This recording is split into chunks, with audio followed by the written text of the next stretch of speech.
ಕಳೆದ ಅಷ್ಟೂ ದಶಕಗಳಲ್ಲಿ ರೈತನನ್ನ ದೇಶದ ಬೆನ್ನೆಲುಬು ಅಂತಾನೆ ಹೇಳ್ತಾ ಬರಲಾಯಿತು. ಆದ್ರೆ ಬೆನ್ನು ನೇರವಾಗಿರುವಂತೆ ರೈತ ಸ್ವಾಭಿಮಾನದಿಂದ ಬದುಕೋದನ್ನ ಸಾಧ್ಯ ಮಾಡಿಕೊಟ್ಟಿದ್ದು ನಿಮ್ಮ ಮೆಚ್ಚಿನ ಮೋದಿ ಸರ್ಕಾರ.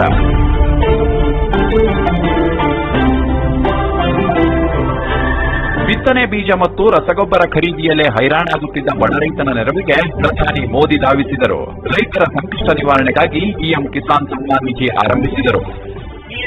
किसान सम्मान निधि से ऐसे करोड़ों छोटे किसानों की मदद हो रही है.